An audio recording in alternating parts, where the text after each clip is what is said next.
everyone, welcome back or welcome to my channel. My name is Savannah and it has been such a long time since we have been back in River Rock Zoo. To get everyone caught up, if you haven't been keeping up with the series, River Rock Zoo was my very first Planet Zoo project. It's really what started my channel, the very first zoo that I ever built, many of the first enclosures that I ever built, and I decided to go back and renovate it because when I first was building in River Rock Zoo, we had like 3 DLCs, not a lot of pieces comparative to what we have now, and so I've slowly but surely been going back and kind of ripping things out and redoing it. Still keeping the same kind of feeling and theming and vibes that I originally had. My goal is not to completely demolish it and start over, but really honestly just to show off how much better my build skills have gotten since the game has come out and utilize many of the new pieces that we have. So that's what we're doing today, is I'm continuing on with the remodel of River Rock Zoo, and like I mentioned, it's been a little while. I have not had the time that I used to have to sit down and just play video games and record and create things. That's kind of easing up as of recently, so you'll see a few videos hit the channel here in the next couple weeks, so hopefully you enjoy those. But today we are building a mute swan lake, basically. So I thought really long and hard about what I wanted to put at the entrance of a River Rock Zoo, and originally I was thinking of doing like gift shops or a restaurant and things like that, which I definitely still might do and want to incorporate. But then I recently went to the San Diego Zoo, my home zoo, and you walk right in and you're greeted with a little pond and flamingos in their exhibit. And I thought, there is a lot of zoos that just kind of have like ambient wildlife animals, I guess. I mean, they are cared for, right? But they're not necessarily like free roaming, but just like a waterfowl exhibit that's all like open air and you can kind of walk through or around it. And so I thought that, originally when I started River Rock Zoo, I was thinking that it had a natural river that kind of cut through it, that the zoo was built around. And I've kind of gotten rid of that, but I still wanted to, as I said, incorporate a lot of the same feeling and a lot of the same kind of theming and stuff that I originally did with the zoo when I started it. So I thought having just like a natural pond here would fit really well as like a welcome and an entrance area, right? Right when you walk into the zoo, you're going to be greeted with this little pond area. Now, if we had more species, I absolutely would put some mallards in there, or some other waterfowl, maybe a couple other geese, things like that. But for now, all we have is the mute swan. So that's actually the animal that's functionally going to be using this space. You can see a few of them already in there. But basically just like this open air waterfowl exhibit that's kind of like a nature-y walk kind of thing. I started on the left-hand side going around it with pathwork, which is going to lead to this little gazebo thing that I'm working on here that took me oh so long. Far too long. This zoo is supposed to show off like how my build skills have improved and whatnot, and this definitely made me feel like I didn't know what I was doing because I haven't played with circular symmetry in a really long time in the game. I get there in the end, but you're gonna watch a little bit of struggle, a little bit of trial and error, but again, as I've mentioned in past videos, I like to leave all of that in so that you can see my process, and if anything inspires you, like the process leading up to the final product, if that anything inspires you, I want you to be able to have that. But anyway, leading to this little gazebo that I'm making as like a little lookout area. I put some benches along the way. Now, we don't complete this exhibit 100% like the surrounding area, really. I am treating River Rock Zoo as like an ongoing project, but I'm really trying to not limit myself to having to complete an area 100% to get a video out. I am kind of treating it like I'm going to build for a couple hours, put together a video, and then release it that way.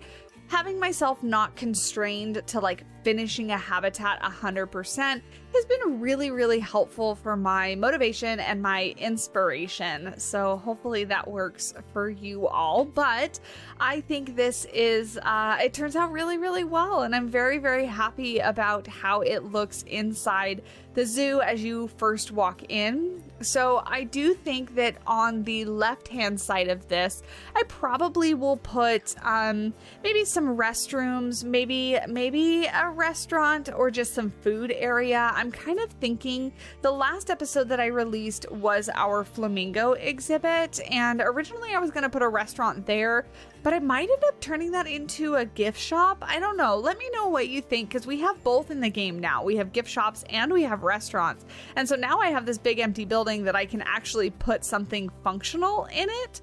And I just haven't quite decided like where I want things to go. I am having a hard time finding like reference pictures for River Rock Zoo specifically, and trying to decide what I think I want all the buildings and the like infrastructure and the layout and stuff to look like. So if you have any suggestions, I am more than open to hearing. If you have any zoos that you particularly find inspiring, do leave those down in the comment section below so that I can check them out, because I absolutely would love some help. Help would be very, very much appreciated. But as you can see here, you know, working more on this roof for the little gazebo, I really wanted to give it some interest and use some different pieces that I haven't really had a chance to use a lot of. I'm loving the fact, absolutely loving the fact that almost everything in the game, well, you know, I shouldn't say almost everything. There's a lot more pieces that are flexi colored than there used to be. And so I'm really able to customize this and make it look how I wanted it to be. I wanted the wood to be just a little bit warmer, still looking kind of worn and weathered, but a little bit warmer in tone rather than such a cool tone like what it was before. So getting to recolor all of these. These are the Twilight beams that came with the Twilight pack, and they're just my favorite beam to use for anything. And then being able to recolor the thatching and the roof as well is super, super helpful. Originally, I wanted this gazebo to be like a, not a hexagon, an octagon? 8 sides? I don't really know how many sides I wanted it to have, but I wanted it to have flat sides instead of being like perfectly round. But we really just don't have the roof pieces to do that. There are the ones from the Twilight pack, which you saw me bring out very, very briefly, that you can kind of snap around, and they have more like flat edges around the edges of the roof pieces, but they're a little bit too pitched for what I was looking for. I wanted something a little bit flatter, and then to be able to do 2 tiers, so have the little gazebo on top of the bigger gazebo is what I really, really wanted. But this did end up working really well. I actually didn't measure this at all before deciding to put down the size path that I put down. So I was actually pleasantly surprised that, it basically fits. Like the roof I have right now sunk on the path so I could make sure that it was centered and everything. And I'm so proud of myself. You can basically ignore everything that I'm doing right now. Again, I left it in for inspiration purposes. But originally I wanted to make this with like bars and, you know, keeping in the wood textures and things like that as far as the railing goes. I end up replacing basically everything that I'm doing right here with the netting that I used on the other side, just to kind of keep like a more natural, I guess, feel. Now these bars and this fencing definitely does fit in with River Rock's theming. And so I don't hate it. I just felt like tying it in with the other side and keeping it feeling a little bit more natural was just better for kind of the feeling that I was going for. So again, I left this in, so if you get inspired and you want to recreate this, you are more than welcome to.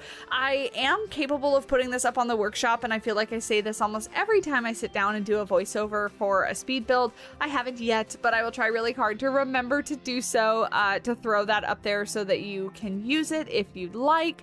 And yeah. Then I'm moving on to, I thought maybe I would do like a concrete bottom pool where there's some plaster around the edge, and then I was going to do some little rocks right here. So I basically was going to turn this on a 45-degree angle or so and then surround the pool with it. And then I just decided that I really liked the look of it being more natural. Now, that's not to say that this is absolutely like a dirt bottom pool. It still could be concreted or plastered or whatever, but I end up just doing a ring of the, what are they? The aquatic rocks around the edge. Here we go, putting them in now, just to kind of surround the entire thing and make it look like, you know, it is kind of concreted in. I probably could have gone through and made the water a little bit less transparent, a little bit more opaque, but I definitely can do that next time when I load into the zoo. But I thought that this just looked a little bit nicer, I guess. I'm really wanting this to look, like I said, like natural and not so man-made, even though it is clearly maybe man-made, or maybe it wasn't man-made, it was originally here and they've just like retrofitted it to have some like filtration and stuff like that in with it. Or it is just a natural pond. I mean, I do put a whole bunch of stuff growing all over the bottom. And, you know, waterfowl are gross, so they live in ponds just like that. So that was kind of my feeling for that. I will say I struggled a bit with the landscaping on this one. I'm using a combination of some temperate pieces as well as some of the new plants that we got. I forget what these are called and where we got them from, but I know that they're newer. So using those mixed in with just a couple like tropical things. Still trying to remember that, you know, River Rock Zoo is technically in like a taiga area, but I'm kind of leaning now more like taiga temperate rather than just straight taiga. And then also remembering that, like, you know, the San Diego Zoo is in, obviously, San Diego. Wow, shocker. In San Diego, and we are technically a desert here, but there's plants from all over the world there. You know, when you're in a zoological facility or a theme park or stuff like that, you're able to grow plants that wouldn't naturally grow there. So my original idea when I was building River Rock Zoo and first starting out was like, okay, all the plants have to be from the taiga biome. That's just what grows here, and that's what's going to be in the zoo. Now I do want a couple of those things, like larger, more mature trees that were clearly here and that were built around. But I don't necessarily feel like I have to stick to just that one set of landscaping and plants and stuff like that. You know, I can plant whatever I want. My zoo is gonna have horticulturists to take care of all of it, and, you know, gardeners and things like that. So I really can kind of open it up a bit and do whatever I want. So that's kind of what I did. So I incorporated a couple things here and there from different biomes, but I still did kind of struggle with it. I had a vision in my head and I was looking at some reference pictures, but the kind of like purposely overgrown and not so manicured look is something that I do struggle with, and I've struggled with in a lot of my projects, just in that I feel like when I start adding a whole bunch of different landscaping and different plants and things like that, I feel like it looks a little bit too like haphazard and mismatchy, and it just looks kind of chaotic and not really what I want it to be. So I'm being really particular on what I am placing and where I'm placing it, and going back and forth and grabbing, you know, one plant, placing it a couple times, and then going back and placing it somewhere else later, and flip-flopping between different plants and things like that. If these are sticks, I'm putting a couple sticks on the ground just as like decoration, I guess, like sticks that have fallen off that tree. So I will say that on the left-hand side of the exhibit, as I kind of move over into the landscaping area, I was feeling a little bit weird about leaving it blank, but I also was feeling weird about how repetitive the plants were getting. So it is something that maybe I will revisit in a future episode to see if I can just make it look a little bit better. My landscaping skills definitely, I don't think I'm necessarily bad at landscaping, but it is an area where I do think that I could get a little bit better in. I could grow a little bit more. Here I am fixing just the absolute disaster of the pathwork that I have in this zoo.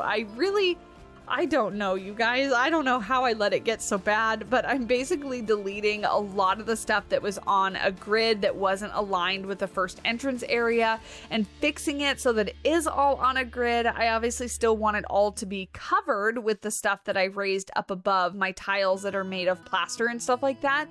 But underneath it, I still want it to be a functional zoo and have people walk around and be able to, you know, explore and stuff like that. So I don't really know how I made such a mess of it, but there is some pathwork that I can't change, like this right here in front of the beaver enclosure, without absolutely destroying everything and having to spend a whole lot of time fixing it and going back and all that kind of stuff. So it is what it is, and I did the best that I could. I mean, in all reality, I never let guests in my exhibit or in my zoo. I never let guests in my zoo to begin with, so I shouldn't be too worried about it.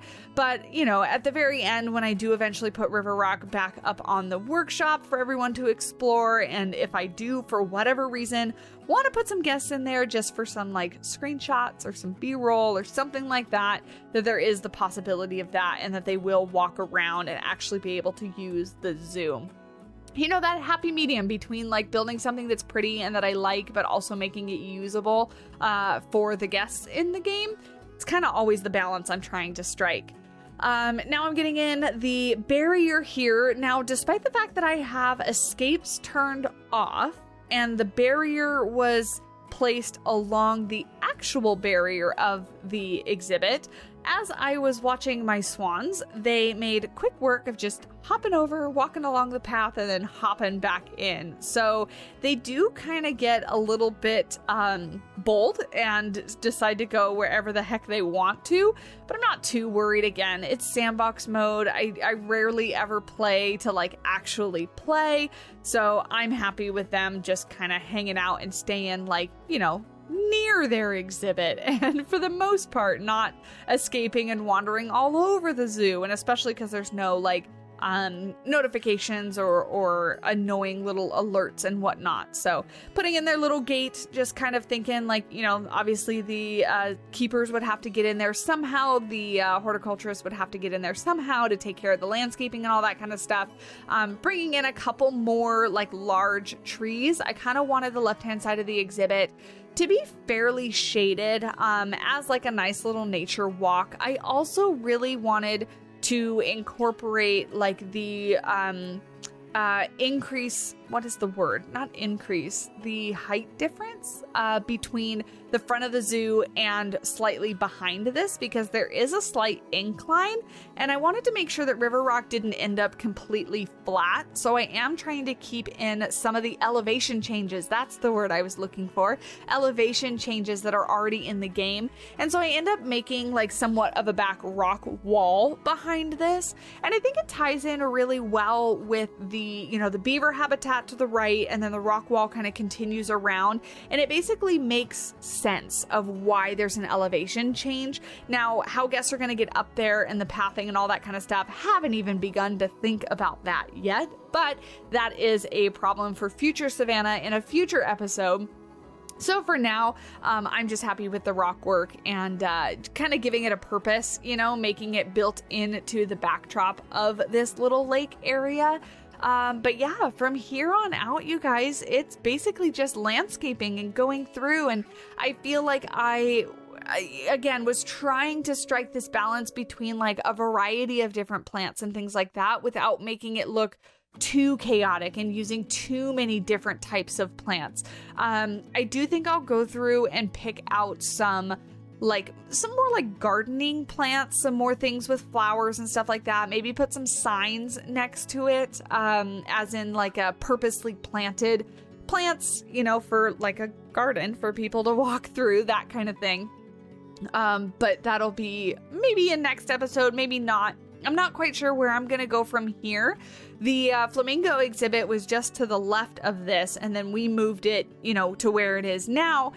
So I'm not entirely sure about what I want to put in next. So if you've made it this far in the video and you have any suggestions on what animal you think might work well in River Rock Zoo, please do let me know, because I am more than open to suggestions. I have absolutely no idea where I'm going to go from here.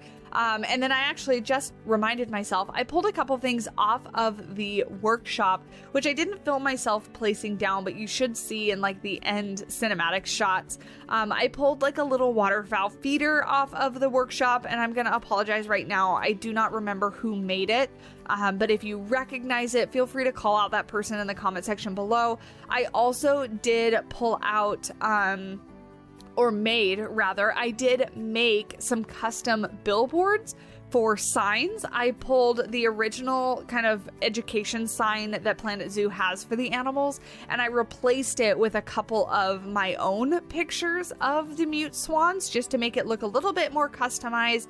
And then the picture looks like it's actually taken in the exhibit that these guys are living in. So I feel like it adds like a little bit of a personal touch. I do have some of those custom billboards up on my website. Link is down in the description below, and they are free to download if you want to use them. I have not put the mute swan ones up there, but I will try to do so in the near future.